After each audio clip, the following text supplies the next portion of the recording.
Hello students, welcome to Magnet Brains Hindi. मैं लाली वर्मा आप सभी विद्यार्थियों का मैग्नेट ब्रेन्स के हिंदी मीडियम चैनल पर बहुत बहुत स्वागत करती हूँ।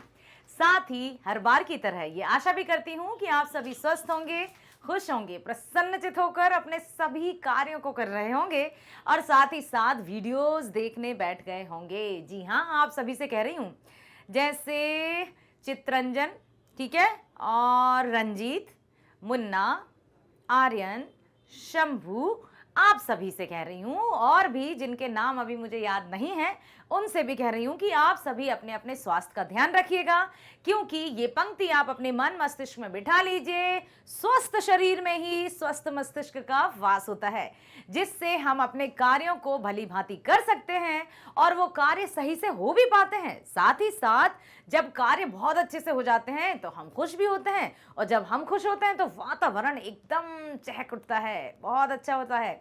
इसलिए तो कहते हैं कि हमेशा प्रसन्नचित रहो, खिलते फूलों की तरह मुस्कुराते रहो, क्योंकि खिलते हुए फूल सबको अच्छे लगते हैं, मुरझाए हुए फूलों की तरफ तो कोई देखता भी नहीं है।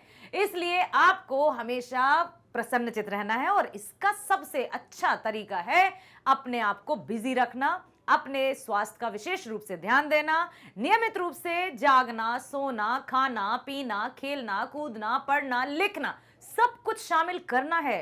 ठीक है, ना केवल हम सिर्फ एक ही कार्य में अपने आप को लगाए रहें, बल्कि हमें बिल्कुल सब कहते हैं ना, ऑल राउंड डेवलपमेंट होना चाहिए। उसके लिए हमें अपने आप को चारों तरफ इन्वॉल्व करना होगा। ठीक है, अब मैं बता दूं आपको कि हमने अपनी व्याकरण स्टार्ट कर दी है, और आपने देखा भी है ना, व्याकरण के संज्ञा टॉपिक स्टार्ट हुआ है और आप बहुत अच्छे से उसको समझ रहे हैं। बहुत से स्टूडेंट्स का ये प्रश्न है कि क्या ये झारखंड बोर्ड के लिए भी होगा, क्या ये यूपी बोर्ड के लिए भी होगा? बिल्कुल होगा, क्योंकि व्याकरण तो कॉमन ही रहता है, चाहे संज्ञा, सर्वनाम, क्रिया, विशेषण आप किसी भी भाषा में पढ़िए, अंग्रेजी में ही क्यों ना पढ़िए, वही है जो हिंदी में है। तो यहाँ पर व्याकरण तो आप सबके लिए लाभदायक है। ये वाले जो वीडियोस हैं, आपके जो व्याकरण की वीडियोस, आप बिल्कुल बहुत अच्छे से देखिए, ताकि आपका व्याकरण और भी अच्छा हो जाए। ठीक है, और बात हम करते हैं कि तरह तरह से बहुत सारे मतलब मेरे अपने विचार हैं जो अनुभवों के आधार पर हो जाते हैं, तो उनको भी मैं आपके साथ साझा करती हूं, उन सभी को ध्यान रखिएगा। ठीक है, मैग्नेट ब्रेन्स पर एक बार फिर से आप सभी का स्वागत है। मैग्नेट ब्रेन्स कक्षा 7वीं से 12वीं तक की online school education 100% free provide करता है। साथ ही साथ सभी प्रकार के, बताइए क्या, यस, कॉम्पिटिटिव एग्जाम्स के वीडियोस भी आप मैग्नेट ब्रेन्स पर 100% फ्री देख सकते हैं। तो बने रहिएगा मैग्नेट ब्रेन्स पर, हर एक सब्जेक्ट्स के वीडियोस देखिए, लाइक कीजिए, सब्सक्राइब कीजिए और अधिक से अधिक शेयर कीजिए। चलिए चलते हैं हम अपने व्याकरण के अगले टॉपिक की तरह। नाम है पद परिचय। अच्छा, आपसे एक प्रश्न पूछूं कि पद परिचय किसे कहते हैं? अच्छा छोड़ो, अलग अलग पूछ लेती हूं। पद मीन्स क्या होता है? पद का अर्थ क्या होता है?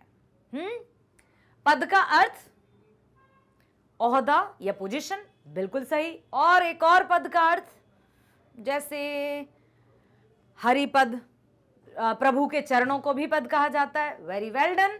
और क्या होता है पद? पद्यांश, जैसे मीरा के पद, वेरी नाइस। तो अब ये 3 जो पद आपने बता दिए हैं, उनमें से ये पद नहीं है। और बताइए पद क्या होता है? पद शब्द होता है। यदि आप कहेंगे यदि पद शब्द होता है तो फिर शब्द क्यों कहते हैं उसको? पद ही कहे ना। सुनो सुनो सुनो, मैं बताती हूं कि पद जब व्याकरण में किसी वाक्य में प्रयोग में हो जाता है, व्याकरणिक तौर से किसी भी वाक्य में कोई भी शब्द जब प्रयोग में लाया जाता है, क्या आपने सिलेबस ओवरव्यू देखा? उसमें मैंने शॉर्ट इंट्रोडक्शन दिया है कि पद किसे कहते हैं। यदि याद है तो आपको समझ में आ जाएगा, और नहीं है तो फिर अभी ध्यान से सुनिए कि कोई भी शब्द जब वाक्य में प्रयोग में आता है तब वह पद बन जाता है। उदाहरण के रूप से मान लीजिए ये पेन है, ये चश्मा है, ये घड़ी है, ये रिंग है, ये अंगूठी है, तो ये यदि अलग से लिखे हुए हैं तो ये तो हो जाएंगे शब्द, लेकिन यदि इन्हीं शब्दों का वाक्यों में प्रयोग हो जाएगा तो ये पद बन जाते हैं। जैसे लाली मैडम चश्मा पहनती हैं, तो ये जो वाक्य है लाली मैडम चश्मा पहनती हैं, तो वहां वाक्य में जो चश्मा शब्द आया है वो उसको शब्द नहीं कहेंगे, उसको पद कहेंगे। हमें अपने मतलब, या फिर मेरा जो भी पेन है उससे लिखावट अच्छी आती है, ठीक, कोई भी शब्द जब वाक्य में आ जाता है, वाक्य में प्रयोग होता है, या किसी भी वाक्य में कोई भी शब्द जब आता है तो उसे पद कहते हैं, और उसी पद का परिचय हम पढ़ने वाले हैं। अब पद का परिचय कैसे पढ़ेंगे, वो प्रश्न इस तरह से पूछे जाते हैं कि रेखांकित पद का परिचय दीजिए। रेखांकित मीन्स क्या होता है, बोलो? अंडरलाइंड। वेरी नाइस, बहुत बढ़िया। रेखांकित मीन्स अंडरलाइंड। तो प्रश्न इस प्रकार से पूछे जाते हैं कि रेखांकित पद का परिचय दीजिए, मीन्स आपको उसका पद परिचय देना है जो कि अंडरलाइंड है। अब लाली मैडम चश्मा पहनती हैं, तो लाली मैडम के नीचे अंडरलाइन है, चश्मे के नीचे अंडरलाइन है, तो आपको मान लो लाली मैडम का आपको परिचय देना है, तो आप क्या दोगे? लाली मैडम क्या है व्याकरण की दृष्टि से?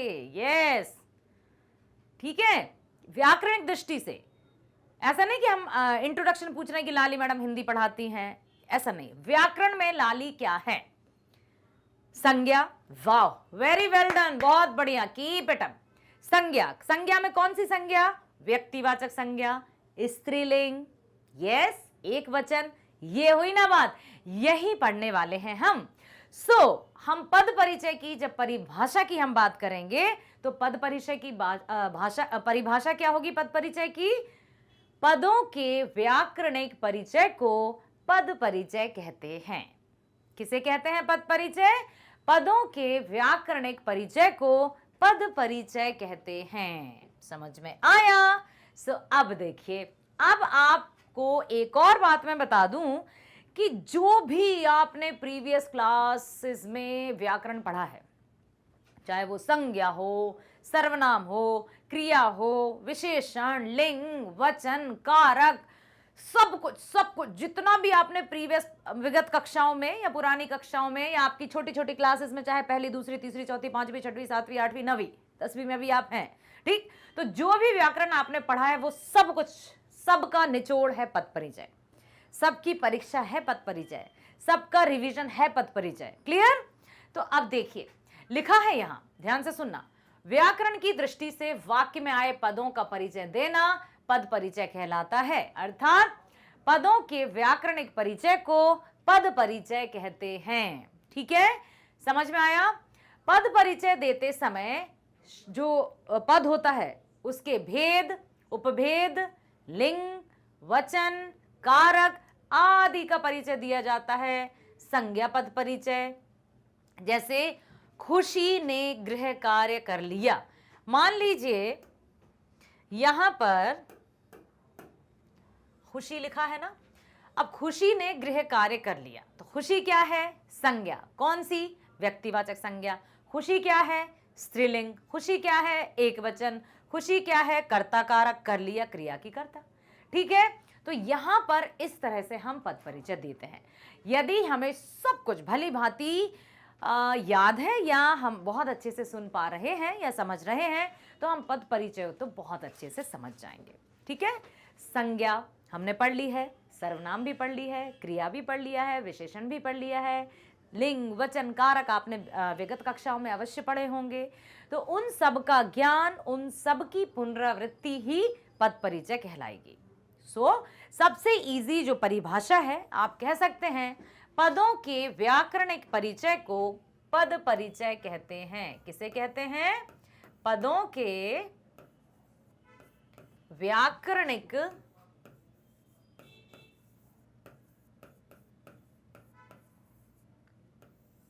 परिचय को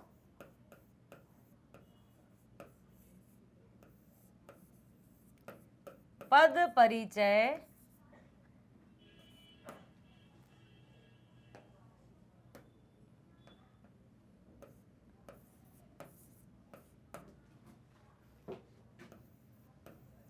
पद परिचय कहते हैं। ठीक, समझ आया? पदों के व्याकरणिक परिचय को पद परिचय कहते हैं।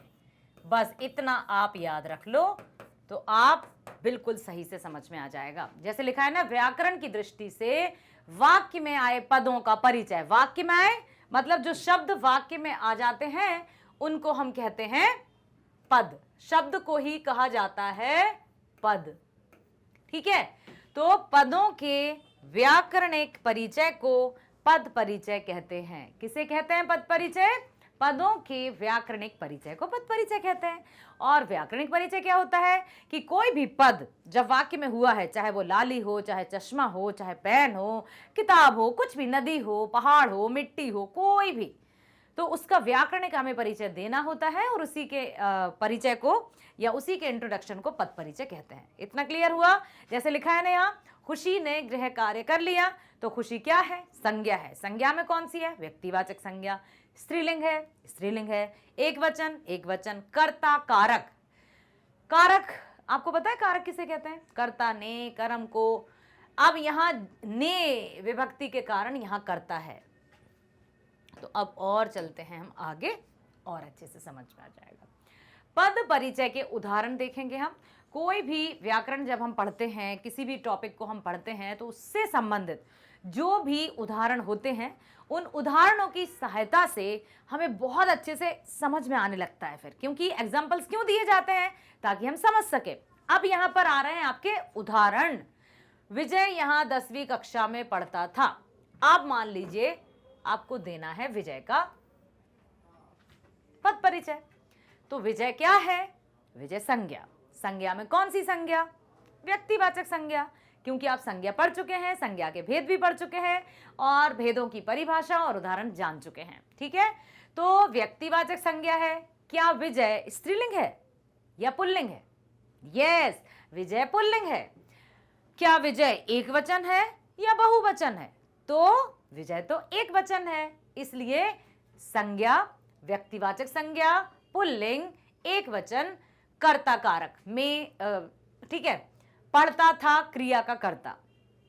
अब यदि चले कि यहां पर आपको यह बताया जा रहा है कि आप हर एक पद का परिचय किस तरह से दे सकते हैं, क्योंकि परीक्षा में सिर्फ ऐसा नहीं है कि जो नाम है सिर्फ उन्हीं का परिचय पूछा जाए। कुछ भी परीक्षा में पूछा जाएगा, निम्नलिखित में से रेखांकित पदों का परिचय दीजिए। हो सकता है एक ही वाक्य में सारे पद हैं वो अंडरलाइंड हो, तो आपको हर एक का पद परिचय देना होगा। ऐसा नहीं है कि आप सिर्फ विजय का पद परिचय दे देंगे और कंप्लीट। 4 नंबर का पूछा जाता है पद परिचय या फिर 5 नंबर का, अभी तक जो होती रही हैं बोर्ड एग्जाम। ठीक है, और देखते हैं अब आगे की परीक्षाओं में किस तरह से पूछा जा सकता है। तो मान लीजिए, ध्यान से सुनना मेरी बात, कि यदि एक ही शब्द के नीचे अंडरलाइन है तो यहां पर 1 नंबर दिया जाता है। यदि ऐसा अभी तक जो पूछा गया है परीक्षाओं में, उसके आधार पर मैं बता रही हूं। ठीक है, कि यदि एक जो वाक्य है उसमें एक पद की अंडरलाइन है और उसका हमको परिचय देना है, और परिचय देने के लिए कम से कम 3-4 तो हमें उसके परिचय देने होंगे कि संज्ञा है, सर्वनाम है या क्रिया है, विशेषण है, लिंग, वचन, कारक क्या है। तो ऐसा, और यदि एक ही वाक्य में 2, 3 या फिर मान लो यहां भी आ गया, यहां भी आ गया, यहां भी आ गया, सब में आ गया, तो एक ही लाइन मतलब एक ही वाक्य में हमें 4 नंबर भी मिल सकते हैं। लेकिन सुनना ध्यान से, आप सोचोगे वाओ एक ही वाक्य में 4 नंबर, ऐसे नहीं मिलेंगे। कैसे मिलेंगे? आपको विजय का मतलब परिचय भी देना है, कम से कम 3-4 उसके बताना है कि विजय क्या है। ठीक उसी तरह से यहाँ का भी बताना है, फिर 10वीं का भी बताना है, फिर पढ़ता था का भी बताना है, तब जाकर मिलेंगे आपको। या तो 4 वाक्य आएंगे या 4-5 वाक्य आएंगे, हर वाक्य में एक पद के नीचे अंडरलाइन होगी तो आपको उनका परिचय देना है। या फिर एक वाक्य भी पूछा जा सकता है और एक ही वाक्य के हर एक पद के नीचे अंडरलाइन होगी, मतलब रेखांकित होगा पद, और उसका परिचय देना होगा। क्लियर? तो अभी हमने विजय तो देख लिया कि विजय संज्ञा है, व्यक्तिवाचक संज्ञा है, पुल्लिंग है, एक वचन है, कर्ता कारक है। ठीक है, अब हम देखते हैं यहां क्या है। क्रिया विशेषण हमने पढ़ी। क्रिया विशेषण के कितने भेद पढ़े थे? स्थानवाचक, रीतिवाचक, कालवाचक, पढ़ा था हमने। तो यहां क्या है? स्थानवाचक क्रिया विशेषण। पढ़ता था क्रिया का स्थान। 10वीं का देखें अब। 10वीं क्या है? विशेषण। विशेषण कौन सी? संख्यावाचक, निश्चय संख्यावाचक, क्रम सूचक, क्रम अनुसार, सीरियल वाइज जिसको कहते हैं। संख्यावाचक अभी कहा। 10वीं स्त्रीलिंग के अंतर्गत आएगा। एक वचन और कक्षा विशेष्य का विशेषण। कक्षा में संज्ञा, जातिवाचक, हमने उदाहरण देखे थे कि जातिवाचक संज्ञा के 2 भेद थे, एक था समूहवाचक, दूसरा था द्रव्यवाचक। और समूहवाचक के उदाहरण में हमने कक्षा एग्जाम्पल लिया था ना, कक्षा, परिवार, सेना, दल, टीम, ये सब हमने देखे थे समूहवाचक के उदाहरण में। तो अब देखिए आ गया ना वो हमें काम में कि कक्षा है तो जातिवाचक, जातिवाचक का और यदि आप आइडेंटिफाई कर दोगे ना समूहवाचक तो दैट्स ऑसम हो जाएगा, यस ओपी हो जाएगा। ठीक है, एक वचन और अधिकरण कारक। पढ़ता था, अकर्मक क्रिया। क्या कोई बता सकता है कि पढ़ता था को अकर्मक क्रिया में क्यों रखा गया है? और सकर्मक क्रिया को हम कैसे पहचानते हैं? कोई बता सकता है? बताओ जरा। जब हम क्रिया से प्रश्न पूछते हैं और प्रश्न क्या रहता है? क्या, क्या के अलावा कोई प्रश्न नहीं। जब हम क्रिया से क्या प्रश्न पूछेंगे और हमें उत्तर मिल जाएगा तब वो होगी सकर्मक, यदि उत्तर नहीं मिला तो हो जाएगी वो अकर्मक। पढ़ता था, यदि कहें क्या पढ़ता था, नो नहीं पता, बस तो अकर्मक क्रिया। पढ़ धातु अन्य पुरुष, पढ़ता पुल्लिंग, एक वचन, भूतकाल, कालों को भी शामिल कर लेना, कर्तृवाच्य, इसका कर्ता अधिकरण कारक। पढ़ता था अकर्मक क्रिया, पढ़ धातु यही है। ठीक है, पद परिचय करने के लिए सभी पदों का ज्ञान होना, पद परिचय करने के लिए सभी पदों का ज्ञान होना बहुत आवश्यक होता है। विद्यार्थी, आप पहले जैसे अभी मैंने बताया ना कि जो जो व्याकरण आप पढ़ चुके हैं अब तक, या फिर अभी आपने यहां भी देखे जो आपके वीडियो रिलीज हुए ना, संज्ञा, सर्वनाम, क्रिया विशेषण, उनको ध्यान में यदि आपने ध्यान से पढ़ लिया तो पद परिचय तो आपकी चुटकियों का खेल हो जाएगा। अब देखो, पद भेद, पद के होते हैं दो भेद, बहुत ध्यान से सुनो। पद के कितने भेद होते हैं? दो भेद। कौन सा? एक होता है विकारी, दूसरा होता है अविकारी। सुनो सिर्फ, फिर हम यहां पर पढ़ेंगे। ओके, विकारी, दूसरा अविकारी। क्या किसी ने ये शब्द सुने हैं, विकारी और अविकारी? विकारी मीन्स जिनमें विकार उत्पन्न हो, जो परिवर्तित हो जाए। किसके आधार पर? काल, लिंग, वचन के आधार पर जो शब्द परिवर्तित हो जाएं उनको क्या, जैसे स्त्रीलिंग का यदि मान लो सीता पढ़ रही है, पढ़ रही है होता है, राम पढ़ रहा है होता है। तो जो शब्द लिंग के आधार पर या वचन के आधार पर या काल के आधार पर परिवर्तित हो जाते हैं वे विकारी कहलाते हैं, और जो परिवर्तित नहीं होते, जिनमें कोई परिवर्तन नहीं आता, चाहे वो किसी भी लिंग में प्रयोग किए जाएं, वचन में भूतकाल, भविष्यकाल, वर्तमान कभी भी प्रयोग किए जाएं, वो एज इट इज रहते हैं, यथावत रहते हैं, ऐसे ही रहते हैं जैसे थे, तो वे कहलाते हैं अविकारी। देखो लिखा है ना यहाँ, विकारी लिंग, वचन, कारक आदि के कारण इनका रूप बदल जाता है, विकारी शब्द कहलाते हैं। ठीक है, जैसे इनके होते हैं चार प्रकार, संज्ञा, सर्वनाम, विशेषण और क्रिया। इनको हम बाद में देखेंगे, पहले तो मुझे ये बताओ, क्या आपको समझ में आया विकारी और अविकारी? अविकारी शब्दों को अव्यय भी कहते हैं, अव्यय। अव्यय को कह सकते हैं जो खर्च नहीं होते, जो बदलते नहीं है, जैसे तेज तेज, धीरे धीरे, चाहे धीरे धीरे राम के लिए प्रयोग में लाओ, राम धीरे धीरे चलता है, धीरे धीरे धीरे धीरे रहेगा। सीता धीरे धीरे चलती है, या भूतकाल में ले जाओ कि राम धीरे धीरे चलता था, राम धीरे धीरे चलता है, राम धीरे धीरे चलेगा। भूत, वर्तमान, भविष्य सब में सेम रहे, स्त्रीलिंग पुल्लिंग में भी सेम रहे, तो उनको कहते हैं अविकारी या अव्यय शब्द, जो परिवर्तित नहीं होते हैं, और जो परिवर्तित हो जाते हैं वे विकारी शब्द कहलाते हैं। ठीक है, जैसे इनके भेद होते हैं चार, संज्ञा, सर्वनाम, विशेषण और क्रिया। ठीक है, अब देखते हैं हम कि संज्ञा में क्या क्या आते हैं, कौन से शब्दों की बात कर रहे हैं? विकारी। विकारी के भेद होते हैं, समझना।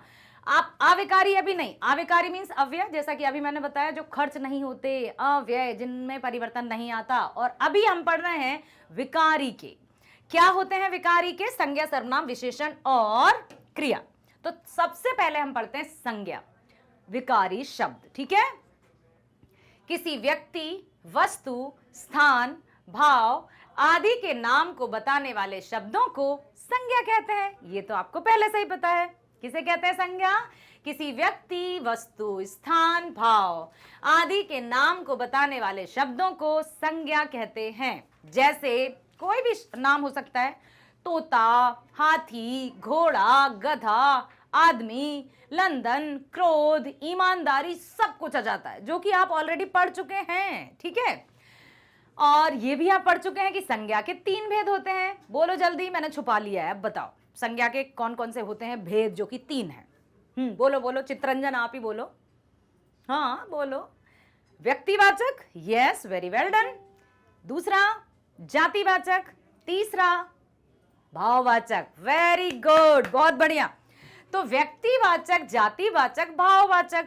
व्यक्तिवाचक में होते हैं जिन संज्ञा शब्दों से किसी विशेष व्यक्ति, जाति, वस्तु, स्थान, गुण, भाव आदि का पता चले, उन्हें कहते हैं व्यक्तिवाचक संज्ञा।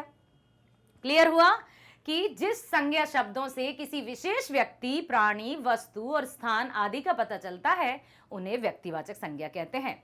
जैसे मान लो, विशेष मतलब ऐसा नहीं है कि जो प्रसिद्ध हो गए हैं हम उसमें शामिल नहीं है, एवरीबडी, ठीक है। कोई भी पर्टिकुलर जब हम किसी का भी नाम ले लेंगे तो वो व्यक्तिवाचक संज्ञा के अंतर्गत आएगा, चाहे वो कोई व्यक्ति हो, चाहे कोई वस्तु हो, चाहे कोई स्थान हो। जब हमने उसका नाम ले लिया मतलब वो व्यक्तिवाचक संज्ञा है, दैट्स इट, ठीक है। व्यक्तियों के वाचक में आप अपना नाम लगा सकते हैं, बिल्कुल यहां पर आ सकता है चित्रंजन, रघुराजन या शंभू या आर्यन, कुछ भी आ सकता है। ऐसा नहीं है कि यहां सिर्फ बड़े बड़ी महान हस्तियों के नाम ही आ जाएंगे, जैसे अभी यहां दिया है उदाहरण उन्हीं के दिए जाते हैं जो महान हो जाते हैं, ठीक है। सुभाष चंद्र, लक्ष्मीबाई, अन्नपूर्णा, राघव आदि। प्राणियों के नाम कामधेनु, गाय, ऐरावत, हाथी आदि। स्थान के नाम बिल्कुल आप कह सकते हैं बिहार, मध्य प्रदेश, भोपाल, दिल्ली, कलकत्ता, मुंबई, उड़ीसा, कोई भी, ठीक है, सॉरी।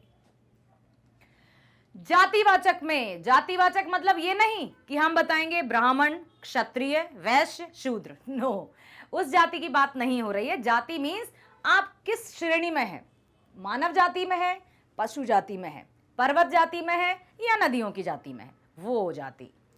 जिन संज्ञा शब्दों से प्राणियों, वस्तुओं आदि की संपूर्ण जाति का पता चलता है, उन्हें जातिवाचक संज्ञा कहते हैं। जैसे शहर, तालाब, पशु, पेड़, नदी, पहाड़, मेज, पेट्रोल आदि।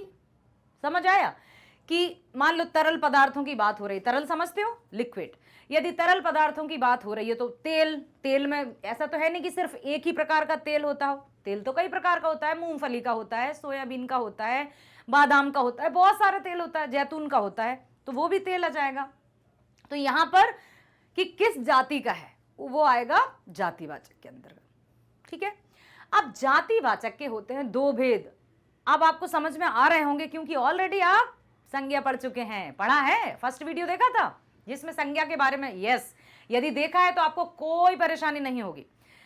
जातिवाचक संज्ञा के 2 उपभेद होते हैं। कौन कौन से? समूहवाचक और द्रव्यवाचक। समूहवाचक में क्या होता है, जिन शब्दों से, मतलब जिन शब्दों को सुनते ही हमें पता चल जाए, क्या हमें पता चल जाए, जिन शब्दों के सुनते ही हमें समूह का पता चले या ऐसा लगे कि ग्रुप है, जैसे सेना। हम ये नहीं कहेंगे देखो वो एक सेना आ रहा है, ठीक है। तो सेना मतलब बहुत सारे लोग, कक्षा मतलब बहुत सारे स्टूडेंट्स, परिवार मीन्स बहुत सारे सदस्य, तो इस तरह से आ जाएगा समूहवाचक। वो द्रव्यवाचक में क्या जाते हैं, वो सारे धातु हैं, अधातु हैं, मेटल्स, नॉन मेटल, सब कुछ आ जाते हैं जो कि उसमें शामिल होते हैं। जैसे तेल, घी, ये तो सब आएंगे, साथ ही साथ लोहा, लकड़ी, दाल, चावल, सब कुछ आ जाएंगे द्रव्यवाचक में। द्रव्यवाचक जिन संज्ञा शब्दों से द्रव्य पदार्थों का पता चलता है उन्हें कहते हैं द्रव्यवाचक। जैसे तांबा, सोना, लोहा, पेट्रोल, तेल, चांदी, पीतल आदि। समूहवाचक जिन संज्ञा शब्दों से किसी समूह का पता चलता है उन्हें समूहवाचक संज्ञा कहते हैं। जैसे कक्षा, भीड़, सभा, दल, टीम आदि। क्लियर? भाववाचक संज्ञा, भाव क्या होते हैं, इमोशंस, ठीक है। भाव किसे कहते हैं, हमारे इमोशंस। अब इमोशंस तो कुछ भी हो सकते हैं, कभी खुशी कभी गम, हाँ, जैसे कभी हमें दुख है, कभी हम हंस रहे हैं, कभी हम उदास हैं, तो कभी क्रोधित हैं। So many emotions we have, ठीक है। तो जिन संज्ञा शब्दों से किसी वस्तु के गुण और दोष, गुण में सिर्फ ऐसा नहीं है कि गुण में सिर्फ अच्छी अच्छी क्वालिटीज को ही हम शामिल करेंगे, गुण और दोष, दोष भी भाव है, गुण भी भाव है। अवस्था, स्वभाव, दशा आदि का पता चलता है, उन्हें भाववाचक संज्ञा कहते हैं। जैसे ममता, ईमानदारी, शैशव, शैशव मीन्स शिशु वाला, पतला, मोटापा, भय, क्रोध, सुंदरता, ये सब कुछ आ जाता है भाववाचक में। लिंग पढ़ा ही आपने, पढ़ा है ना, लिंग किसे कहते हैं, लिंग निर्णय पढ़ा। फिर शब्दों को देखा गया कि कौन सा स्त्रीलिंग है, कौन सा पुल्लिंग। शब्द के जिस रूप से उसके पुरुष जाति या स्त्री जाति के होने का पता चलता है, उन्हें लिंग कहते हैं। मुख्य रूप से दो भेद होते हैं, पुल्लिंग और स्त्रीलिंग। पुल्लिंग जिन शब्दों से उनके पुरुष जाति के होने का पता चलता है, उन्हें पुल्लिंग कहते हैं। जैसे हाथी, गधा, आदमी, शेर, धोबी, पतीला, पेन, ठीक है, कुर्ता, पंखा, ये सब आ जाएंगे पुल्लिंग में। स्त्रीलिंग में जिन संज्ञा शब्दों से स्त्री जाति का बोध होता है, जैसे गाय, नारी, कलम, सवारी, भिंडी, लौकी, मिर्च, इलायची, ये सब आ जाएंगे स्त्रीलिंग में। क्लियर? अब वचन देख लेते हैं, एक वचन और बहुवचन। एक वचन मीन सिंगुलर, अंग्रेजी में पढ़ा है ना, सिंगुलर और प्लूरल। तो सिंगुलर के अंतर्गत मीन्स शब्द के जिस रूप से उसके एक और अनेक होने का पता चले कि वो एक है या अनेक है। एक वचन या दो वचन नहीं होते, एक वचन और बहुवचन, या तो एक होगा या अनेक होंगे, ठीक है। तो शब्द के जिस रूप से उसके एक और अनेक होने का पता चलता है, उसे वचन कहते हैं। वचन के भेद, वचन के होते हैं दो भेद, एक वचन, बहुवचन। सुन लो अच्छे से, क्योंकि ये पद परिचय में संपूर्ण व्याकरण को शामिल किया गया है। जब हमें संपूर्ण व्याकरण पूरी तरह से अच्छे से आ जाएगी, तो पद परिचय तो हमारी बाएं हाथ की चुटकी का खेल होगा, ठीक है। अब एक वचन, जिन संज्ञा शब्दों से उनके एक होने का पता चलता है, उन्हें एक वचन कहते हैं। जैसे केला, केले नहीं, केला, दरवाजा, लड़की या लड़का, चम्मच, पेन, मतलब एक। यदि यहां लिखे होते केले तो वो कई हो जाते थे, वो बहुवचन में जाते। दरवाजा है एक वचन, दरवाजे बहुवचन, ठीक है। अब आते हैं बहुवचन की ओर। जिन संज्ञा शब्दों से उनके एक से अधिक होने का पता चलता है, जैसे खिड़कियां, गलियां, संतरे, केले, रास्ते, प्लूरल फॉर्म, ठीक है। अब सुन लो ध्यान से, क्योंकि ये तो रिवीजन आपने कर लिया है, संज्ञा, सर्वनाम, लिंग। कारकों को अच्छे से समझ लो। यदि कारक और अच्छे से आपने समझ लिए, तो पद परिचय में फिर कोई डाउट नहीं होगा। कारक संस्कृत में भी होते हैं, हिंदी में भी होते हैं, ठीक है। तो यदि आप कारक अच्छे से समझ लोगे, तो आपका संस्कृत का टॉपिक भी कंप्लीट हो जाएगा। क्लियर? अब क्या है कारक, सुनो। संज्ञा और सर्वनाम शब्दों का वाक्य की क्रिया के साथ संबंध प्रकट करने वाले शब्दों को ही कारक कहते हैं। क्या कहते हैं? संज्ञा और सर्वनाम शब्दों का वाक्य की क्रिया के साथ जो संबंध प्रकट करते हैं। कोई भी संज्ञा शब्द हो या सर्वनाम शब्द हो, किसी भी वाक्य में कोई भी संज्ञा शब्द हो या सर्वनाम शब्द हो, और वही शब्द वाक्य की क्रिया के साथ संबंध स्थापित करे, उन्हीं शब्दों को कारक कहते हैं। क्लियर? कि जो बताएं कि ये क्या हो रहा है, मतलब क्रिया और संज्ञा सर्वनाम के साथ जो स्थापित करें संबंध। सर्वनाम देखो, संज्ञा और सर्वनाम शब्दों का वाक्य की क्रिया के साथ संबंध प्रकट करने वाले शब्दों को कारक कहते हैं। कारक के होते हैं 8 भेद। बहुत आसानी से समझ में आएंगे आपको, डरने का नहीं, सुनने का ध्यान से, ठीक है। लिखा है यहां कर्ता, कर्म, करण, संप्रदान, अपादान, संबंध, अधिकरण, संबोधन। अब देखो, आप कर्ता है, आप इसको ऐसे याद करो, कर्ता ने कर्म को करण से संप्रदान के लिए, ठीक, ओके। अपादान से, ये वाला से और ऊपर वाले से में अंतर है, ये जोड़ने का काम करता है से, और ये से करेगा अलग होने का काम, अलग वाला। संबंध का की के, ठीक है, के लिए सब कुछ आ जाएगा इसमें, कॉमा कॉमा लगा के। तो आप कैसे करोगे कि ये क्या लिख दिया है मैंने, यहां विभक्तियां लिख दी कि कर्ता में क्या होता है, कर्ता ने। जब कहीं आपको वाक्य में जैसे राम ने मोहन को किताब दी या पुस्तक दी, कौन सा कारक पूछ ले तुरंत कोई, कौन सा कारक है, कह देना कर्ता कारक है। कैसे पता, अरे भाई विभक्तियां याद की हमने कैसे, कर्ता ने, कर्म को, करण से, संप्रदान के लिए, अपादान से, संबंध का की के, और है हमारा अधिकरण में या पर, संबोधन अरे, ये सब आ जाता है। ऐसा नहीं कहते अरे, है ना, ये सब आ जाएगा। तो अब यहां हम बात कर रहे हैं इनकी, क्लियर, इतना याद करना। तो अब आप कर लेना कि कारक के होते हैं 8 भेद। अब बताओ मुझे, कर्ता के आगे क्या आएगा, ने, वेरी नाइस। कर्म को, वेरी गुड। करण से, कौन सा वाला से, जोड़ने वाला से, तोड़ने वाला नहीं, अलग होने वाला नहीं। संप्रदान के लिए, जहां कहीं के लिए आ जाए संप्रदान कारक। अपादान, अब देखो एक है करण में भी से है, दूसरा अपादान में भी से है, ठीक। तो यहां पर कर्ता, कर्म, करण, संप्रदान, अपादान, इन दोनों से मैं अंतर बता देती हूं ताकि आप किसी प्रकार से कंफ्यूज्ड ना हो।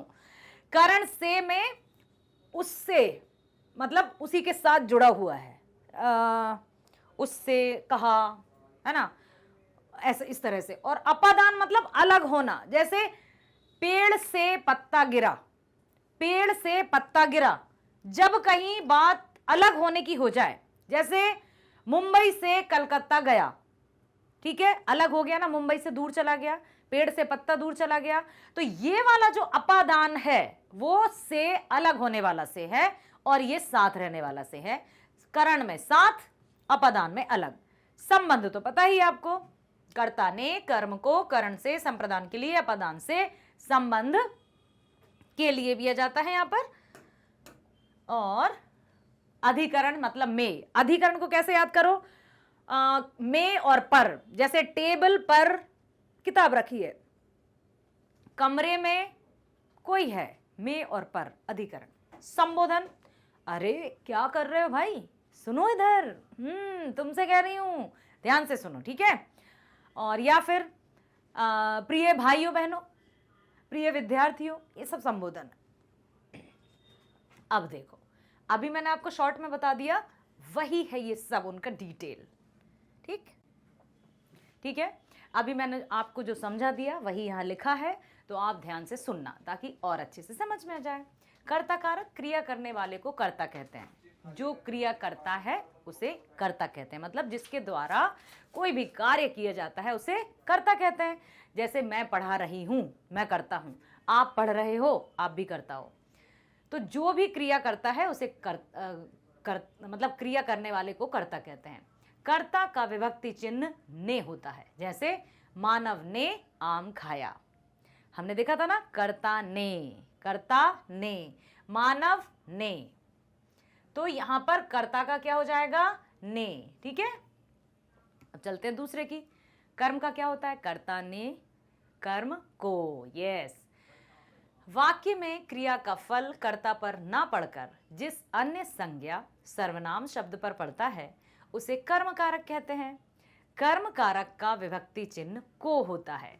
क्या होता है कर्म का, बताइए, जल्दी बताओ, जल्दी बताओ। कर्म का होता है को, कर्ता ने कर्म को, ठीक है। वाक्य में क्रिया का फल कर्ता पर ना पड़कर जिस अन्य सर्वनाम पद पर पड़ता है उसे कर्म कारक कहते हैं। कर्म कारक का विभक्ति चिन्ह को होता है। इसका प्रयोग सकर्मक क्रिया के साथ होता है, जैसे दुकानदार ने ग्राहक को सामान दिया, ठीक है। कर्ता कारक, कर्म कारक, फिर आया करण कारक। कर्ता ने कर्म को करण से। जिस साधन या माध्यम से क्रिया होने का पता चलता है, मतलब जिस भी साधन से या माध्यम से क्रिया होने का पता चला उसे कहते हैं कारक या करण कारक। जैसे विभोर साइकिल से स्कूल गया, गया स्कूल, क्रिया हो रही है, लेकिन किससे गया, कौन से माध्यम से गया, साइकिल से। तो यहां पर आपको करण कारक का से हो जाता है, कर्ता ने कर्म को करण से। ठीक है। संप्रदान, कर्ता जिसके लिए काम करता है या जिसे कुछ देता है उसे संप्रदान कहते हैं। कर्ता जिसके लिए काम करता है या जिसे कुछ देता है उसे संप्रदान कारक कहते हैं। जैसे राधिका अलीशा के लिए मोबाइल लाई, तो संप्रदान का क्या हो जाएगा, के लिए। संप्रदान का क्या हो जाएगा, के लिए। ओके, इतना हुआ क्लियर? फिर से बताओ मेरे साथ, कर्ता का क्या है, कर्ता ने कर्म को करण से, संप्रदान के लिए। कर्ता जिसके लिए काम करता है या जिसे कुछ देता है उसे संप्रदान कारक कहते हैं। जैसे राधिका अलीशा के लिए मोबाइल लाई, संप्रदान कारक के विभक्ति चिन्ह है, को भी है, के लिए भी है, के वास्ते भी है। को उसको लेकर जाओ, उसके लिए, उसके वास्ते, तो यहां पर संप्रदान हो जाएगा। अब चलते हैं हम अपादान। अभी हमने से पढ़ा था किसमें, कर्ता ने कर्म को करण से, वो वाला से क्या था, माध्यम, मतलब किसके सहारे, किसके माध्यम से क्रिया हो रही है, वो था करण। अब अपादान का भी से ही है, लेकिन इससे और उससे में अंतर है। क्या है अंतर, संज्ञा के जिस रूप से अलग होने, अभी मैंने बताया था ना, पेड़ से पत्ता गिरा, मुंबई से कलकत्ता गया, तो संज्ञा के जिस रूप से अलग होने या तुलना करने का पता चलता है, या तो अलग होने का पता चले या तुलना, तुलना समझते हो ना, कंपैरिजन, ठीक है, उसे अपादान कहते हैं। जैसे यात्री बस से उतरे, अलग हो गए, यात्री बस से उतरे, अपादान कारक का विभक्ति चिन्ह से है। और किसका था, कर्ता ने कर्म को करण से, करण का भी विभक्ति चिन्ह से है, अपादान का भी से है। उस वो वाला से, करण कारक वाला से माध्यम था, मतलब किसकी सहायता से वो काम किया जा रहा है। जैसे राम साइकिल से स्कूल गया, ठीक है, तो वो से था माध्यम के लिए, और ये वाला से किसके लिए है, अलग होने के लिए, अपादान मतलब अलग होने के लिए। अब आते हैं संबंध कारक की तरफ। जिस शब्द से वाक्य में आए दो संज्ञा या सर्वनाम शब्दों में संबंध प्रकट किया जाता है, नाम से ही स्पष्ट हो रहा है संबंध, उसे संबंध कारक कहते हैं। जैसे पल्लवी पारुल की बहन है, संबंध का, की, के सब आ जाता है इसमें, का, की भी आ गया, का भी आ सकता है। जैसे राम मोहन का भाई है, तो का आ जाएगा, की भी आ जाएगा। ओके। अधिकरण कारक, अधिकरण मतलब मैंने पता कैसे, ऐसे कि किसी पर कुछ रखा है, अधिक भार दे दिया। अधिकरण में विभक्तियां रहती में और पर। टेबल पर किताब रखी है, कमरे में कोई आया है, तो इस तरह से पेड़ पर पक्षी बैठे हैं, ठीक है। संज्ञा के जिस रूप से क्रिया के आधार, समय और स्थान आदि का पता चलता है उसे अधिकरण कारक कहते हैं। इनके विभक्ति चिन्ह हैं में और पर, ठीक है। अधिकरण के क्या है, में और पर। संबोधन, संबोधन समझते हो आप प्रिय विद्यार्थियों, ये भी संबोधन है, ध्यान से सुनो, ठीक है। जिस संज्ञा शब्द का प्रयोग संबोधन के रूप में किया जाता है उसे संबोधन कहते हैं। जैसे वाह कमाल कर दिया तुसी, ग्रेट हो, बहुत अच्छे से सुनते हो तुम, बहुत बढ़िया, वेल डन, ये ठीक है, वाह तुमने कमाल कर दिया। संबोधन कारक में सर्वनाम शब्द से पहले अरे वाह, है ना, अरे रे, ऐसा नहीं है कि सिर्फ खुशी खुशी खुशी वाले ही वाक्य आएंगे, इसमें दुख वाले भी आ जाते हैं। हे भगवान ये क्या कर दिया, है ना, सारा दूध उबाल कर गिरा दिया नीचे, या उबल कर गिर गया। या फिर आता है, यहाँ लिखा है ना, हे अरे अरे ये क्या कर दिया तुमने, अरे अरे अरे दोनों में आता है, अरे वाह, अरे ये क्या किया तुमने। मतलब ये सेंटेंस पर निर्भर करेगा, वाक्य पर डिपेंड करेगा, सेंटेंस पर डिपेंड करेगा कि आप क्या कहना चाहते हो। यदि मैं आपसे कहूं अरे वाह बहुत अच्छे हैं आप लोग, तो बड़ा अच्छा ध्यान देते हैं, और या फिर अरे कितनी बार समझाया है ध्यान दो इधर, फिर भी वहां वहां ध्यान लगा रहे हो, तो अरे अरे जो है वो संबोधन है, लेकिन वाक्य के आधार पर उसके भाव में परिवर्तन आ रहा है। तो यहां पर संबोधन में अरे, हे, रे, अरे आदि का प्रयोग किया जाता है, उसे संबोधन कारक कहते हैं। जैसे वाह भैया तुमने कमाल कर दिया, संबोधन कारक में संज्ञा सर्वनाम शब्द से पहले लगाते हैं, ठीक है। इनके आगे विस्मय आदि बोधक चिन्ह अवश्य लगाते हैं। कुछ भी कहो, जैसे या कहा अरे, ठीक है, अरे लगाया, उसके बाद विस्मय आदि बोधक, उफ कमाल करते हो तुम भी, उफ, ठीक है, तब भी आपका लग जाएगा। हे भगवान, तब भी विभक्ति चिन्ह, मतलब वो आपका विस्मय आदि बोधक चिन्ह लग जाएगा, ठीक। इस तरह से समझ आए क्या? आप बता सकते हैं कौन कौन से कारक हमने पढ़े और कौन कौन सी हैं उनकी विभक्तियां? कौन बोलेगा, कमेंट में बता दीजिए जल्दी से। सबसे पहले हमने पढ़ा कर्ता। कर्ता का क्या है, बोलो जल्दी। विभक्ति, विभक्ति मतलब उसको किससे संबोधित किया, मतलब क्या है उसका, कि कैसे हम वाक्य में कैसे पहचानेंगे कि कर्ता कारक है। कर्ता ने, कर्म को, करण से, संप्रदान के लिए, अपादान से। 5 हो गए, अब 3 बचे। कौन कौन से बचे? बोलो जल्दी बोलो। एक अपादान, संबंध क्या बताते हैं उसमें, जैसे पल्लवी पारुल का की के, और अधिकरण में पर, संबोधन अरे। अभी हमने क्या पढ़ा, संज्ञा विकारी, विकारी का संज्ञा। अब हम पढ़ रहे हैं सर्वनाम। संज्ञा के स्थान पर प्रयुक्त होने वाले शब्दों को सर्वनाम कहते हैं, और संज्ञा के थे 3 भेद और सर्वनाम के होते हैं 6 भेद। सर्वनाम के 6 भेदों में सबसे पहला होता है पुरुषवाचक सर्वनाम, निजवाचक सर्वनाम, निश्चयवाचक सर्वनाम, अनिश्चयवाचक सर्वनाम, प्रश्नवाचक सर्वनाम और संबंधवाचक सर्वनाम, ठीक है। तो संज्ञा के स्थान पर प्रयोग किए जाने वाले शब्दों को सर्वनाम कहते हैं, जैसे मैं, तुम, हम, वे आदि, आप, कोई भी, ठीक है। सर्वनाम के भेद होते हैं 6, पुरुषवाचक, निजवाचक, निश्चयवाचक, अनिश्चयवाचक, संबंधवाचक, प्रश्नवाचक। याद रखना है आपको। पुरुषवाचक क्या होता है, पुरुषवाचक सर्वनामों का प्रयोग व्यक्तियों के लिए किया जाता है। बातचीत करते समय 3 स्थितियां रहती हैं, कौन कौन सी, इसलिए पुरुषवाचक के 3 उपभेद भी होते हैं, उत्तम पुरुष, मध्यम पुरुष और अन्य पुरुष, ठीक है। तो पुरुषवाचक सर्वनामों का प्रयोग व्यक्तियों के लिए किया जाता है। बातचीत करते समय 3 स्थितियां रहती हैं। पहली, व्यक्ति जो बोलता है वह वक्ता होता है। दूसरी, व्यक्ति जो सुनता है वह श्रोता होता है। तीसरी, वह जिसके विषय में बातचीत की जाती है वह अन्य व्यक्ति होता है। इन स्थितियों के आधार पर पुरुषवाचक के 3 भेद होते हैं, उत्तम पुरुष, मध्यम पुरुष, अन्य पुरुष। उत्तम पुरुष वक्ता, अभी मैं उत्तम पुरुष हूं क्योंकि मैं बोल रही हूं, आप मध्यम हो क्योंकि आप सुन रहे हो, और किसी तीसरे के बारे में हम बात कर रहे हैं तो वो अन्य पुरुष। ये ऐसा नहीं कि मैं टीचर हूं तो हमेशा मैं ही उत्तम पुरुष रहूंगी, नहीं।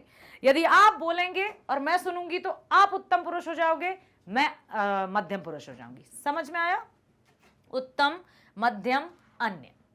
उत्तम पुरुष जिस सर्वनाम शब्द का प्रयोग वक्ता या लिखने वाले के लिए किया जाता है उत्तम पुरुष कहते हैं, जैसे मैंने कविता पढ़ी, मैं खाकर चलूंगा। मध्यम पुरुष जिस सर्वनाम शब्द का प्रयोग सुनने वाले और पढ़ने वाले के लिए किया जाता है उसे मध्यम पुरुष कहते हैं, जैसे तू कब आएगी, तुम्हारा नाम क्या है।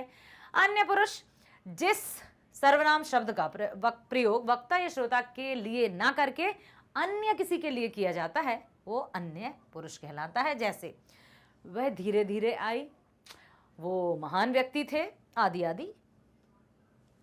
निजवाचक में अपने बारे में बात की जाती कि नहीं नहीं नहीं, आप बिल्कुल कष्ट ना कीजिए, मैं अपना काम खुद कर लूंगी, मैं अपना काम स्वयं कर लूंगी, मैं अपने आप ही चला जाऊंगा। इस तरह से जिस सर्वनाम शब्द का प्रयोग कर्ता के लिए किया जाता है, जिस क्या है, जिस सर्वनाम शब्द का प्रयोग कर्ता के लिए किया, कर्ता कौन है, जिसके द्वारा क्रिया की जाती है, जैसे मैं अपना काम स्वयं कर लूंगी, मैं के लिए आया ना स्वयं, और मैं क्या है, सर्वनाम है, ठीक है। निश्चय वाचक सर्वनाम, जिन सर्वनाम शब्दों का प्रयोग किसी निश्चित प्राणी और वस्तु आदि के लिए किया जाता है उसे निश्चयवाचक सर्वनाम कहते हैं। जैसे कॉपी उससे ले लो, जैकलीन वह है, ठीक है। कॉपी उससे ले लो, उससे भी सर्वनाम है। अनिश्चयवाचक में जिस सर्वनाम शब्द का प्रयोग किसी अनिश्चित प्राणी और वस्तु आदि के लिए किया जाता है उसे अनिश्चयवाचक सर्वनाम कहते हैं। जैसे किसी ने पुकारा था, बैग से कुछ गिर गया है। संबंधवाचक सर्वनाम, ऐसे सर्वनाम शब्द जो उपवाक्यों को आपस में जोड़ने का काम करते हैं, संबंध का काम करते हैं, ठीक है। जैसे जो बोएगा वही पाएगा, जो करोगे वो मिलेगा, ठीक है। जो गाएगा सो पुरस्कार पाएगा, जैसी करनी वैसी भरनी। प्रश्नवाचक तो बिल्कुल इजी है। जिन सर्वनाम शब्दों से किसी व्यक्ति, वस्तु, प्राणी और कार्य आदि के विषय में प्रश्न करने का पता चलता है उन्हें प्रश्नवाचक कहते हैं। जैसे पानी किसने गिरा दिया, बोलो जल्दी, शोर कौन मचा रहा है, कौन ध्यान नहीं दे रहा है यहां पर, ये सब कुछ आ जाएंगी जहां कौन, क्या, कब, कहां, प्रश्नवाचक आ जाएगा, ठीक है। विशेषण भी पढ़ा है आपने, सबका रिवीजन है पद परिचय, कितना अच्छा टॉपिक है जिसमें आपने जो पढ़ लिया है उसका रिवीजन भी हो रहा है और साथ साथ हम पद परिचय भी जान रहे हैं कि हमें पद परिचय में कौन कौन सी व्याकरण के परिचय की आवश्यकता होगी, वो सब कुछ आ जाएगा। संज्ञा हो, सर्वनाम हो, क्रिया हो, विशेषण हो, लिंग हो, वचन हो, कारक हो, सब कुछ। विशेषण, संज्ञा और सर्वनाम शब्दों की विशेषता बताने वाले शब्दों को विशेषण कहते हैं, ठीक है। जैसे इसके 4 भेद होते हैं, गुणवाचक, संख्यावाचक, परिमाणवाचक और सार्वनामिक। गुणवाचक और परिमाणवाचक, संख्यावाचक और सार्वनामिक वाचक। तो गुणवाचक में की जाती है गुणों की विशेषता, ठीक है। जैसे जिन विशेषण शब्दों से संज्ञा और सर्वनाम के गुण, दोष, रंग, रूप, कद, काठी आदि का वर्णन हो, ठीक है, पता चलता है उन्हें गुणवाचक कहते हैं। जैसे नया कोट पहन लो भाई, नया कोट पहना, नया। गोल कागज उधर रखो, गरीब किसान की परेशानी समझो, किसान है उसकी क्या बताई जा रही है, गरीबी। कागज गोल, ठीक है। संख्यावाचक में बिल्कुल संख्या होगी, 2, 1, 2, 3, 4, 5, 6, 7, 8, 9, 10, 11, 12, 13, 14, 15 जो भी होगी, ठीक है। जिन विशेषण शब्दों से संज्ञा और सर्वनाम शब्दों की संख्या संबंधी विशेषता का पता चलता है उसे संख्यावाचक विशेषण कहते हैं। संख्यावाचक विशेषण के 2 भेद होते हैं। आप सोचते हो कितने भेद होते हैं, अरे पहले भी पढ़ चुके हो ना, अब तो आपको यूं समझ में आना चाहिए। निश्चित और अनिश्चित, संख्या में मतलब इसमें कुछ परेशानी की बात ही नहीं है, क्योंकि या तो होगा कुछ व्यक्ति खड़े हैं वहां, कुछ लोग खड़े हैं, कुछ कह दिया अनिश्चित, और यदि हम कहते 4 व्यक्ति खड़े हैं निश्चित, ठीक है। तो यहां पर जिन विशेषण शब्दों से संज्ञा और सर्वनाम शब्दों की संख्या संबंधी विशेषता का पता चलता है उसे संख्यावाचक कहते हैं, और इनके 2 होते हैं, एक निश्चित संख्यावाचक, दूसरा अनिश्चित संख्यावाचक। निश्चित संख्यावाचक में संज्ञा और सर्वनाम की संख्या संबंधी विशेषता का पता चलता है। कैसी कि निश्चित संख्या, ठीक है। जैसे कक्षा में 40 विद्यार्थी हैं, वीडियो में कितने विद्यार्थी ध्यानपूर्वक देख रहे हैं, 2, 4, 6, 8, 10 जो भी है, संख्या आ गई। जैसे ठीक है, लिखा ही है, मेरी दूसरी पुस्तक उधर रख दो, दूसरी की बात हो गई। अनिश्चित में जिन विशेषण शब्दों से संज्ञा और सर्वनाम शब्दों की संख्या संबंधी विशेषता का निश्चित पता नहीं चलता वहां पर अनिश्चित होता है। जैसे बाढ़ में सैकड़ों मकान गिर गए, बहुत से लोगों की हालत गंभीर है, बहुत से, सैकड़ों, अनगिनत, ये सब हमें निश्चित संख्या पता नहीं चली, इसलिए अनिश्चित संख्यावाचक है। हुआ समझ में आया? परिमाण, परिमाण मतलब नापना तौलना, क्वांटिटी का पता चलता है। क्लियर? परिमाण है ये, परिणाम नहीं है। परिणाम तो फल होता है, रिजल्ट होता है, ये परिमाण है। बहुत से परिमाण की जगह परिणाम, परिणाम की जगह परिमाण लिख देते हैं। सो आप लोग ध्यान से सुन लो ताकि आपसे कोई मिस्टेक ना हो। परिमाणवाचक विशेषण अर्थात नापने तोलने की बात जहां होती है, जैसे हम ये नहीं कहेंगे भैया एक चावल का दाना देना, ऐसे कहेंगे क्या? नहीं। 1 किलो, आधा किलो, 500 ग्राम, 200 ग्राम, 250 ग्राम, 1000, ऐसा कुछ भी। ठीक है? तो जिन विशेषण शब्दों से संज्ञा और सर्वनाम की नाप तौल का पता चलता है उन्हें परिमाणवाचक, परिमाण, चलो मैं लिखकर बता देती हूं, ये है परिमाण। परिमाण का अर्थ होता है क्वांटिटी में नापतोल, एक होता है परिणाम। ठीक है? परिणाम क्या होता है?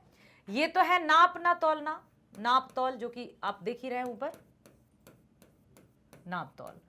और परिणाम मतलब रिजल्ट, फल। कहते हैं ना, अच्छा पढ़ोगे तो अच्छा परिणाम मिलेगा, ध्यान से वीडियो देखोगे तो परिणाम अच्छा होगा। परिणाम मतलब फल, या उसको रिजल्ट भी कह सकते हैं अंग्रेजी में। ओके, ठीक। तो इस तरह से हम कह सकते हैं परिमाणवाचक विशेषण जिन विशेषण शब्दों से संज्ञा और सर्वनाम की नाप तौल का पता चलता है उन्हें परिमाणवाचक विशेषण कहते हैं। जैसे मानवी, या आप स्तुति, कुछ भी कह दो आप। 2 मीटर कपड़ा लाई, स्कूटर में 1 लीटर पेट्रोल भरवाओ। परिमाणवाचक के भेद होते हैं। यहां भी किसकी तरह थे? हाँ, निश्चित परिमाणवाचक, अनिश्चित परिणाम। यदि थोड़ा कम, कि थोड़ा सा दूध देना भाई, थोड़ा सा पानी ला दो, कोई परिमाण नहीं बताया है। परिमाण मतलब, ठीक है, तो यहां पर कोई नाप नहीं कि हमें 200 ग्राम, 500 ग्राम या 1000 ग्राम, कुछ भी नहीं बताया है, तो निश्चित और अनिश्चित में आ जाएगा वो। जैसे निश्चित परिमाणवाचक, संज्ञा और सर्वनाम शब्दों की परिमाण संबंधी विशेषता का निश्चित पता बताने वाले विशेषणों को निश्चित परिमाणवाचक विशेषण कहते हैं। जैसे विश्वास ने 2 किलो सेब खरीदे। ओके भैया, आधा लीटर तेल ले आए या दूध ले आए। अनिश्चित में जिन परिमाणवाचक विशेषणों से नाप तौल का निश्चित पता नहीं चलता उन्हें अनिश्चितवाचक परिमाणवाचक विशेषण कहते हैं। जैसे दीदी ने दाल में बहुत घी डाल दिया, थोड़ा सा मुझे भी दे दो भाई, मैं भी खा लूंगा। तो थोड़ा, बहुत, कम, ज्यादा, ये आ जाएंगे अनिश्चित में।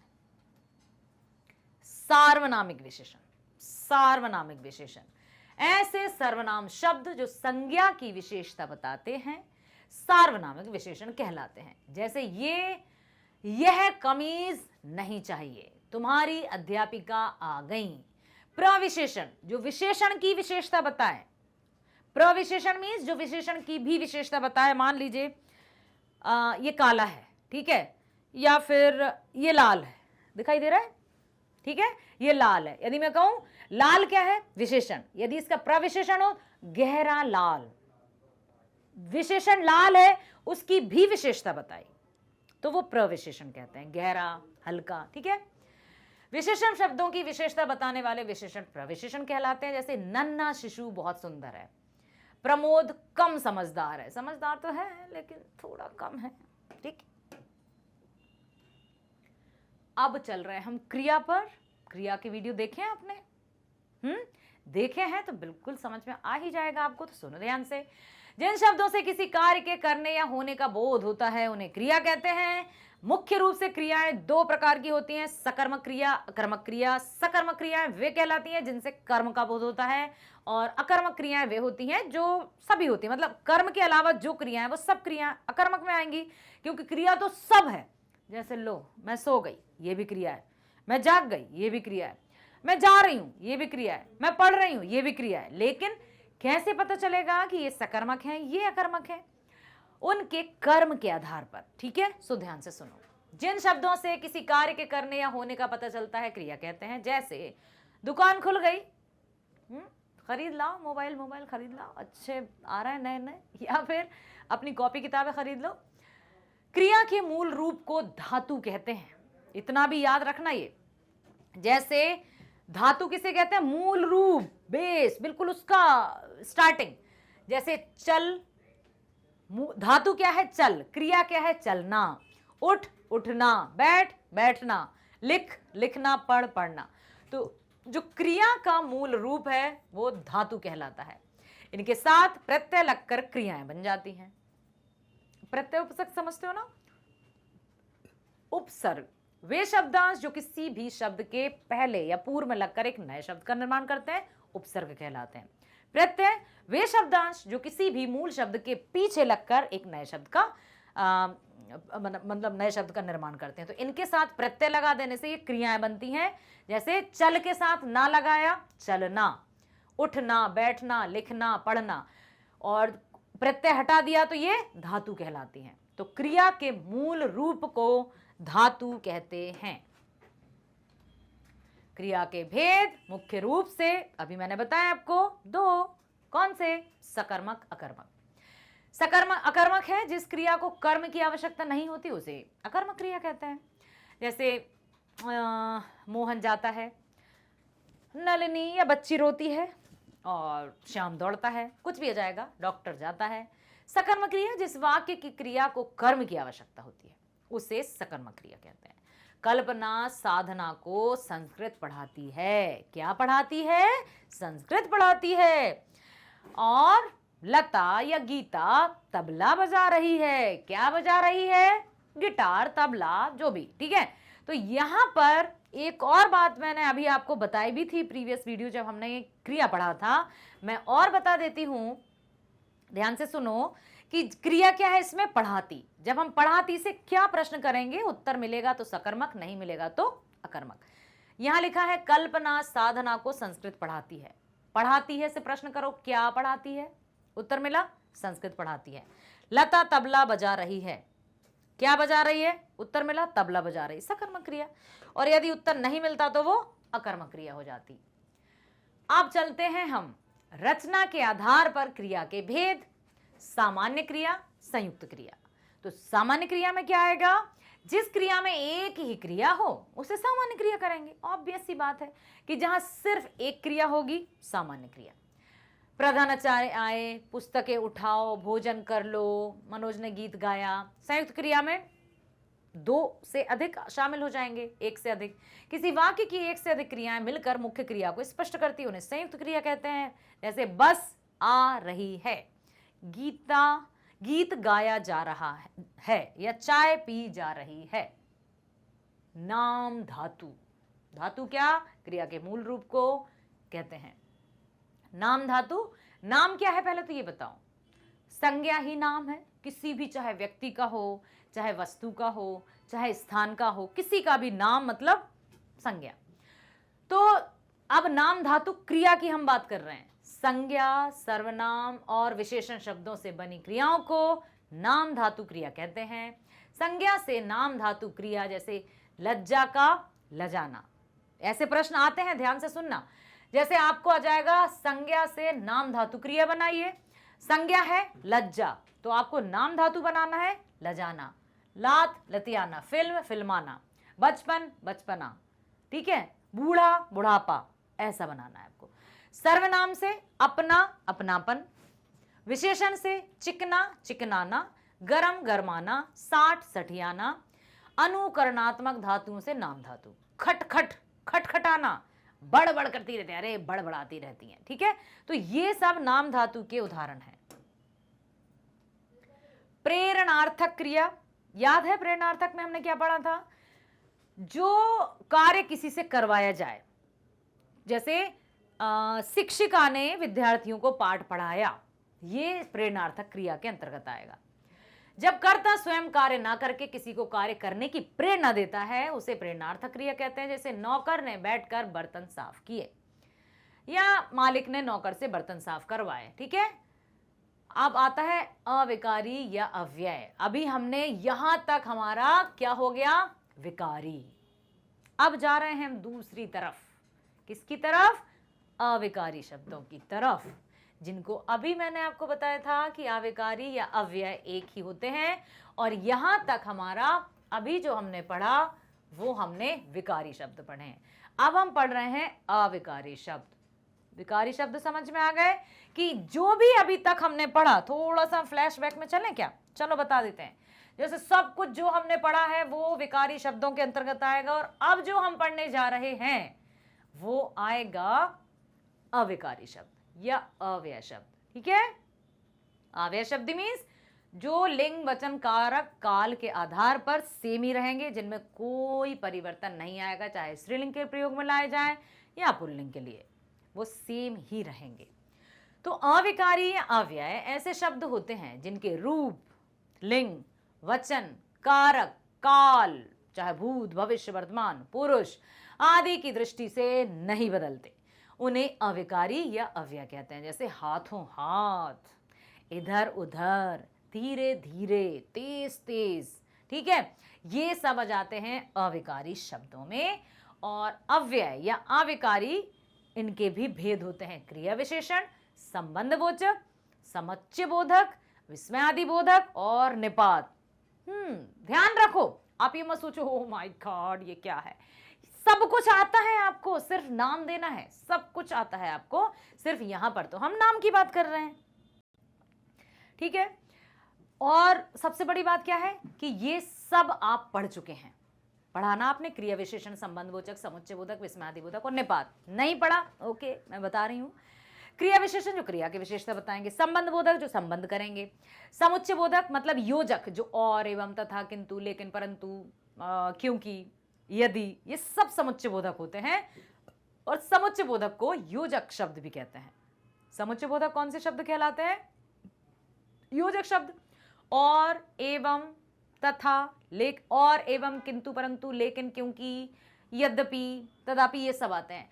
विस्मयादि बोधक, अरे उफ, हे भगवान ये क्या हुआ, जहां पर विस्मय आदि बोधक निशान लगा रहेगा, चिन्ह लगा रहेगा, वहां विस्मय। निपात, निपात बता देती हूं आपको।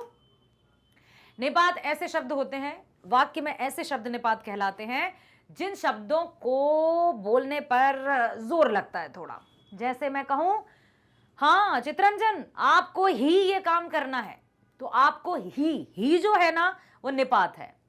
और या फिर मैं कहूं शंभू आप भी करेंगे, तो आप भी है, वो भी निपात है। ही, भी, तक, से, अब से, तब तक, तब से, अब तक, ऐसे शब्द निपात कहलाते हैं। क्लियर हो गया? वही अब हम पढ़ लेंगे। क्रिया विशेषण, क्रिया की विशेषता प्रकट करने वाले अव्यय शब्दों को क्रिया विशेषण कहते हैं, और अव्यय शब्द हैं ये। क्रिया विशेषण के भेद आपने पढ़ा ही था, रीतिवाचक, स्थानवाचक और कौन कौन थे? कालवाचक, परिमाणवाचक।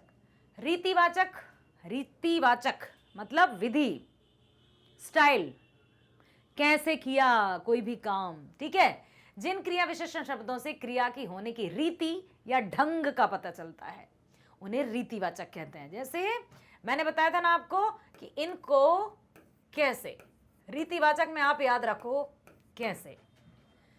आंधी अचानक आ गई, कोई कह रहे अरे आंधी आ गई, कहेंगे कैसे आ गई भाई? अचानक आ गई। कपड़े हाथों हाथ बिक गए, अरे वाह कैसे बिक गए, तुमने क्या किया? तो कैसे जहां आएगा वहां रीतिवाचक। स्थानवाचक कहां?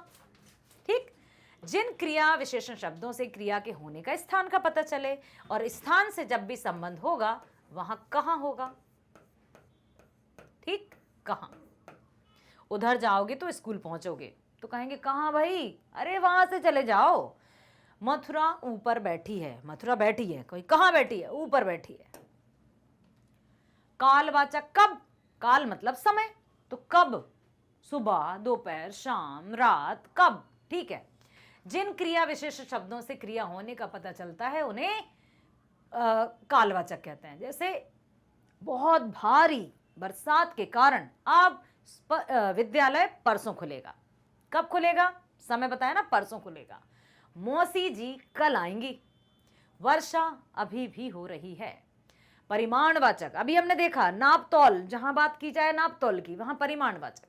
जिन क्रिया विशेषण शब्दों से क्रिया होने के परिमाण और मात्रा का पता चलता है उन्हें कहते हैं परिमाणवाचक। जैसे रूपा जितना खाती है उतनी मोटी होती जा रही है। ठीक है, चाय में चीनी कम डालना, तो यहां मात्रा का पता चल रहा है। संबंधबोधक, संबंधबोधक ऐसे अविकारी शब्द जो वाक्य में संज्ञा या सर्वनाम के बाद आकर उनका संबंध वाक्य के अन्य शब्दों के साथ बताते हैं, संबंध बोधक कहलाते हैं। रूपाणी के साथ रीतिका सूरत गई, के साथ आ गया ना, ये संबंध बताया। आकाश के पीछे कुत्ता भागने लगा, के पीछे संबंध बता दिया। टहनी के ऊपर तोते बैठे हैं, डाल या टहनी कहते हैं ना उसको, ब्रांच को, तो के ऊपर। बहन की तरह, भाई भी समझदार है, की तरह आ गया। संबंध बता रहे हैं तो संबंध बोधक हो जाएंगे, ये ऐसे ही आएंगे, चाहे या रूपाणी हो या गीता हो, आकाश हो या सीता हो, टहनी हो या ब्रांच, मतलब ब्रांच तो नहीं, या पेड़ हो, बहन हो या भाई हो, ये यहीं इसी तरह से आएंगे, इनमें कोई परिवर्तन नहीं आएगा। समुच्चय बोधक जोड़ने का जो काम करते हैं, जैसे और, एवं, किंतु, परंतु, लेकिन, तथा, क्योंकि, यद्यपि आदि। ऐसे अविकारी शब्द जो दो शब्दों या वाक्यांशों या वाक्यों को जोड़ते हैं उन्हें समुच्चय बोधक कहते हैं। जैसे अरुणिमा गिटार बजाएगी और प्रिया गाएगी। चाय पिएंगे या कॉफी पिएंगे, या अथवा भी समुच्चय बोधक है। ऋचा आ गई परंतु ध्रुव नहीं आया। पहला प्रश्न करो अथवा दूसरा करो, ठीक इस तरह से। ठीक है, अब हम देख रहे हैं भेद। डरने का नहीं, घबराने का नहीं, गहरी सांस लेने का और इधर ध्यान देने का, सब समझ में आएगा। पहला है समुच्चय बोधक के भेद में, पहला है समानाधिकरण समुच्चय बोधक। वे समुच्चय बोधक, पहले तो ये बताओ, समुच्चय बोधक समझ में आ गए? समुच्चय बोधक कुछ नहीं, समुच्चय बोधक योजक शब्द होते हैं, और योजक का अर्थ होता है जोड़ने वाले शब्द। क्या क्या? और, एवं, किंतु, परंतु, या, अथवा, लेकिन, क्योंकि, यद्यपि, तदपि, सब सारे कुछ आ जाते हैं इनमें। क्लियर? तो अब समानाधिकरण, वे समुच्चय बोधक शब्द जो दो समान स्तर वाले उपवाक्यों और शब्दों को जोड़ते हैं, समानाधिकरण समुच्चय बोधक कहलाते हैं। संयोजक, मुकेश और सुधा भाषण देंगे, जोड़ दिया और आ गया। ठीक। किरण खेलती है परंतु डर डर कर खेलती है, डर कहीं लग ना जाए, जैसे मुझे कबड्डी में लग गई थी, ऐसे डर जाते हैं। ठीक है। विभाजक, अलग करने का बताएंगे। डोसा खाओ चाहे इडली खाओ, ऑप्शन है। गृह कार्य कर लो, नहीं तो अध्यापिका डांटेंगी। अच्छे से वीडियो देखो, नहीं तो लाली मैडम डांटेंगी। ठीक है, मतलब ये विभाजक बता रहे हैं, या तो ये या तो वो, कर लो नहीं तो पछताओगे। विरोध दर्शक, भाषण दे दिया परंतु पुरस्कार नहीं मिला। सड़क टूटी थी इसलिए स्कूटर सवार गिर गया, ये विरोधदर्शक में जाएंगे। व्यधिकरण समुच्चय बोधक, दूसरा है व्यधिकरण। वे समुच्चय बोधक शब्द जो एक प्रमुख उपवाक्य और एक से अधिक आश्रित उपवाक्यों को जोड़ते हैं, व्यधिकरण समुच्चय बोधक कहलाते हैं। कारणवाचक, चाय नहीं बनी क्योंकि दूध नहीं था। मैं क्या करूं भाई, दूध ही नहीं था तो काली चाय पी लेते। अब उन्होंने कहा चाय बनाओ तो मैंने कहा दूध नहीं था। सोहिता श्रेष्ठ गायिका है इसलिए सम्मान पाती है, तो जो श्रेष्ठ होते हैं वो सम्मान पाते हैं। स्वरूपवाचक, असीम सोचता था कि विक्रम प्रथम आएगा। क्या सोचता था? विकास मूर्ख नहीं है जो व्यर्थ झगड़ा करे, स्वरूप बताया जा रहा है। उद्देश्यवाचक, मिस्त्री को बुलाओ जो कि नल ठीक करे। इंदु मंच पर गई ताकि कविता सुना सके, तो ये ताकि, जो कि, था कि, जो, ये सब समुच्चय बोधक हैं, ध्यान ना। ठीक है, क्योंकि, इसलिए, सब के सब समुच्चय बोधक हैं। जोड़ रहे हैं या अलग कर रहे हैं। विस्मय आदि बोधक, जिसमें विस्मय आदि बोधक चिन्ह लगता है।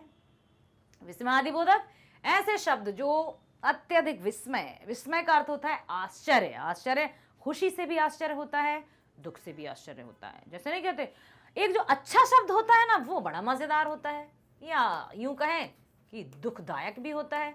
अच्छा शब्द को, अरे पता है वहां एक्सीडेंट हो गया, अच्छा, वो अच्छा शब्द है लेकिन वहां भी अच्छा है, आज तो बहुत अच्छा खेला, अच्छा। या फिर कुछ नहीं, अच्छा बड़े अच्छे लग रहे हैं, क्या बात है। तो अच्छा जो शब्द है वो दुख में भी यूज किया जाता है, सुख में भी, परेशानी में भी, हैरानी में भी। तो अच्छा जो है वो अच्छा होते हुए भी कभी कभी बुरा बन जाता है।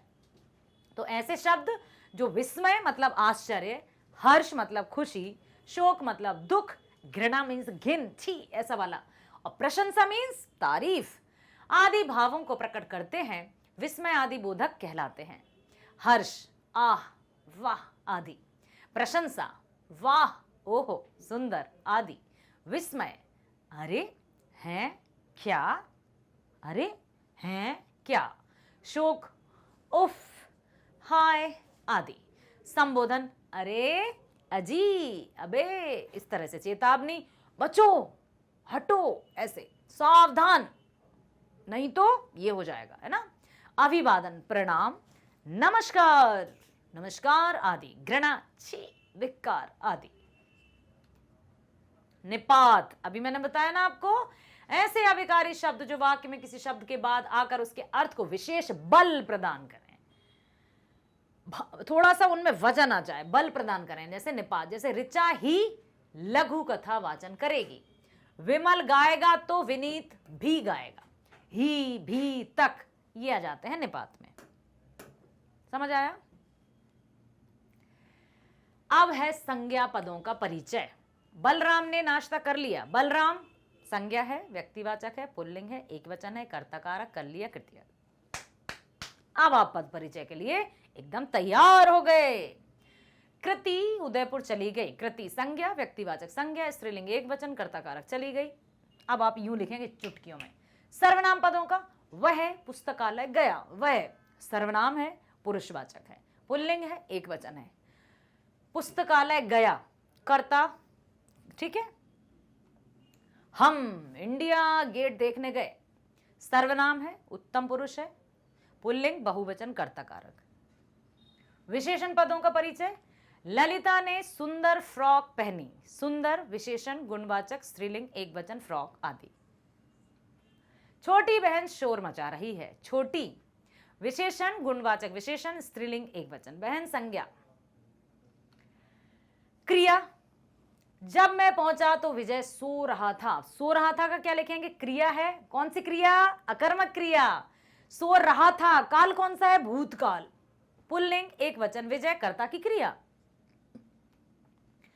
मुझे प्रधानाचार्य से पुरस्कार मिला था, भूतकाल, क्रिया है, सकर्मक है, पूर्ण भूतकाल है, पुल्लिंग है, एक है, मुझे कर्ता क्रिया। अब है क्रिया विशेषण पदों का परिचय। चंद्रकांता, चंद्रकांता एक सीरियल आता था, बड़ा अच्छा लगता था वो, उसमें ऐसा गीत था, चंद्रकांता की कहानी ये माना है पुरानी, ये पुरानी होकर भी बड़ी लगती है सुहानी, नौगढ़ का था वो राजकुमार, चंद्रकांता से करता था प्यार। चंद्रकांता की कहानी, तो यहाँ चंद्रकांता एक बहुत अच्छी राजकुमारी थी, ठीक है। चंद्रकांता मधुमिता के साथ उधर गई, क्रिया विशेषण, उधर, कौन सी बताओ, कौन सी, यहां छुपा लिया है मैंने, कौन सी क्रिया है, उधर मतलब यहां वहां, स्थानवाचक, वेरी नाइस, क्रिया के साथ स्थान की विशेषता, very very very well done, बहुत बढ़िया। आनंद हमारे घर परसों आएगा। कब, कालवाचक आ जाएगा, परसों आएगा, परसों, कब, स्थानवाचक आएगा क्योंकि घर की बात हो रही, क्रिया विशेषण, स्थानवाचक, क्रिया, ठीक है। संबंधवाचक बोधक, दिनेश ने प्रकाश से पहले भोजन किया। संबंध बोधक, कब किया, पहले या बाद में, दिनेश और प्रकाश में संबंध सूचक। रूपेश के साथ अमित अंबाला गया, के साथ संबंध बोधक, संगवाचक, रूपेश और अमित में संबंध सूचक। समुच्चय बोधक, जो अभी अभी हमने पढ़े, इला को पुस्तकें खरीदनी थी परंतु नहीं खरीदी, परंतु समुच्चय बोधक है, विरोध सूचक है। इला को पुस्तकें खरीदनी थी और नहीं खरीदी, उपवाक्यों को जोड़ने का कार्य विरोध दर्शाना है। ये साथ में जुड़े हुए हैं वाक्य, लेकिन विरोध बता रहे हैं ना। मनोज को बुला लाओ ताकि सुशांत को समझाए, समुच्चय बोधक है, उद्देश्यवाचक है। सुमित को बुला लाओ, सुशांत को समझाए, उपवाक्य को जोड़ने का कार्य, उद्देश्य स्पष्ट करना। विस्मयादि बोधक पदों का परिचय। अच्छा, रोहतक चले जाना। अच्छा, विस्मयादि बोधक स्वीकृति सूचक, स्वीकृति के भाव को दर्शाना। अरे, हमारा स्कूल मैच जीत गया। अरे, विस्मयादि बोधक और आश्चर्य सूचक, आश्चर्य के भाव को दर्शाने वाला पद परिचय दे रहे हैं हम हर एक का, जो अभी हमने पढ़ा। Yes, very very well done for your participation. इसी तरह से बने रहो हमारे साथ मैग्नेट ब्रेन्स पर, जो कक्षा 7वीं से 12वीं तक की online school education 100% free provide करता है। साथ ही साथ सभी प्रकार की प्रतियोगी परीक्षाओं के वीडियोस भी आप मैग्नेट ब्रेन्स पर 100% फ्री देख सकते हैं, और इसके लिए आपको यहाँ वहाँ या पैसे खर्च करने की जरूरत नहीं है। जी हाँ, बिल्कुल, हम किसी भी तरह से पेड सब्सक्रिप्शन की बात नहीं करते। आप तो बस जस्ट टाइप कीजिए मैग्नेट ब्रेन्स हिंदी और आ जाइए यहाँ पर आपको वीडियोस मिल जाएंगे। पाठ्य पुस्तक या किसी भी विषय से वीडियो संबंध आप जो भी वीडियो देखना चाहते हैं, हिंदी, गणित, विज्ञान, या हिंदी में भी आप क्या देखना चाहते हैं, क्या आपको आपकी पाठ्य पुस्तक गोधूली के चैप्टर्स देखना है, या आपको वर्णिका के चैप्टर्स देखना है, या फिर आपको व्याकरण के टॉपिक्स देखना है, जो भी आपको देखना है सब कुछ है यहाँ, all in one in magnet brains. तो बस आप तो ध्यान पूर्वक वीडियो देखो, समझो, सुनो, लाइक करो, सब्सक्राइब करो, अधिक से अधिक शेयर करो, ताकि आपका और हमारा साथ यूं ही बना रहे। इसी तरह से साथ बने रहिए। Love you all, bye bye, thank you so much.